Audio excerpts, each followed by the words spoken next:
Assalamualaikum warahmatullahi wabarakatuh.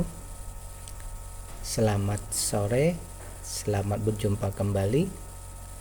Hari ini tanggal 28 Mei 2024. Kembali kita membuat resume fundamental saham dari laporan keuangan triwulan 1 2024 ya. Kali ini kita akan membahas dua emiten, yaitu Biton dan Zirex. Beton Jaya Manunggal Tbk dan Zirexindo Mandiri Buana Tbk. Analisa ini adalah bahan pemikiran tambahan, bukan perintah untuk melakukan aksi beli atau jual, karena setiap investor itu punya pemikiran, cara, dan sistem yang berbeda ya. Kemudian analisis ini juga kita dasarkan kepada fundamental analisis, tepatnya value investing ya, yaitu berdasarkan data-data perusahaan. Baik, sebelum kita lanjut, saya ingin menyampaikan apabila pembahasan kita ini bermanfaat, jangan lupa untuk subscribe, like, dan share. Oke, yang pertama ini saham Biton. PT Beton Jaya Manunggal Tbk ini memproduksi baja dan besi untuk konstruksi bangunan ya. Ini berarti Biton ini seperti ISSP ya, yaitu memproduksi baja dan besi untuk konstruksi bangunan. Berdiri tahun 95 ya, dan beroperasi 96 ya. IPO 2001. Produknya adalah dipasarkan di dalam negeri ya. Baik, pembahasan kita satu persatu ya. Sekarang kita lihat dulu Biton ya. Sebelum kita lanjut, saya ingin menyampaikan bahwa untuk video-video dan pembahasan triwulan 1 2024 ya, analisis fundamentalnya itu ada di playlist. Silahkan cek playlist, di situ sudah ada semuanya. Kalau misalnya terlewat, mungkin ada yang Anda perlukan di playlist, silahkan dibuka di situ ya. Baik, RUPS dari Biton ini belum ya, dan terakhir membagikan dividen itu tahun 2015, berarti sudah lama sekali ya. Dan sejak itu sampai sekarang rasanya belum pernah lagi membagikan dividen ya. Baik, yang pertama, sebelum kita lanjut ke pembahasan yang lain, yang pertama ini bahwa dari segi free cash flow ya, dari segi free cash flow perusahaan ini dalam usahanya itu mereka free cash flow-nya itu 15 miliar ya, atau setara dengan 21 rupiah per lembar saham. Ini berarti free cash flow-nya 5,7%. Yang penting berada di atas dari kategori jangan sampai minus ya. Ini berarti artinya perusahaan dalam pelaksanaan kegiatan mereka ini dananya cukup dan ada kelebihannya ya, dananya tersedia sehingga tidak perlu untuk mencari tambahan atau talangan. Baik, sekarang kita bahas dari segi valuasinya. Yang pertama dari segi nilai buku, bahwa perusahaan ini sudah dihargai lebih dari nilai bukunya ya, lebih dari nilai bukunya.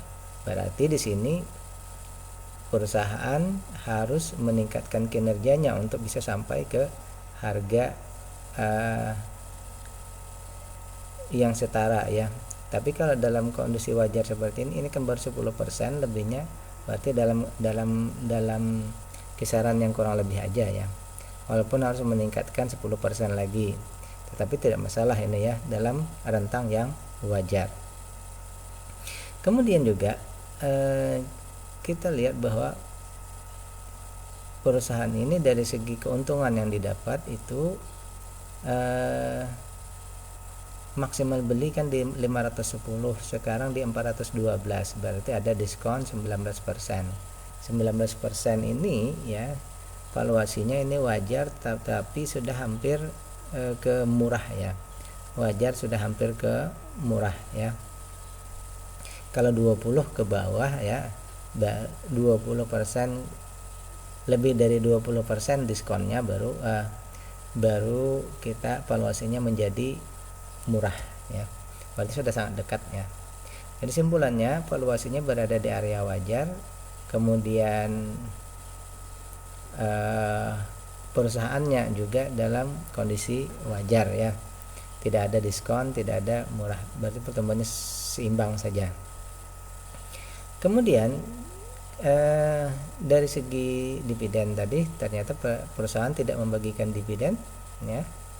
Ini concern kita bahwa perusahaan yang tidak membagikan dividen itu perusahaan yang tidak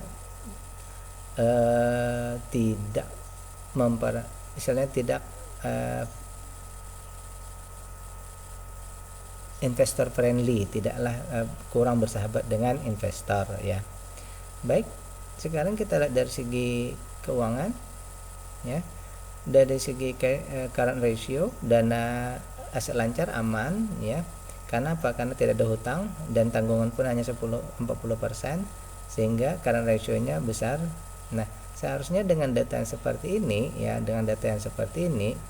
semestinya bisa dibagikan dividen ya.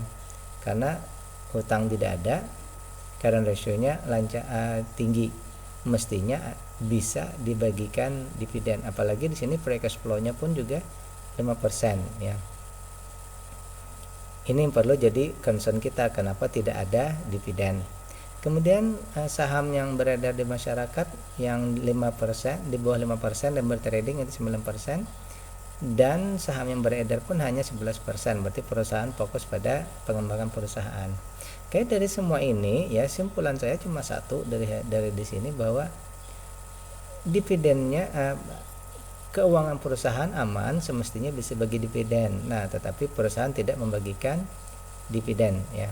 Mungkin itu saja yang jadi permasalahan. Nah, karena itu saya akan menyimpulkan bahwa kita mesti menunggu dividen membaik ya. Kita masih menunggu RUPS apakah ada perubahan di DPR ini. Sekarang kita berandai-andai, misal di sini 30%. Dengan 30% masih belum mencukupi bagi kita ya. Kalau begitu misal 50, 40,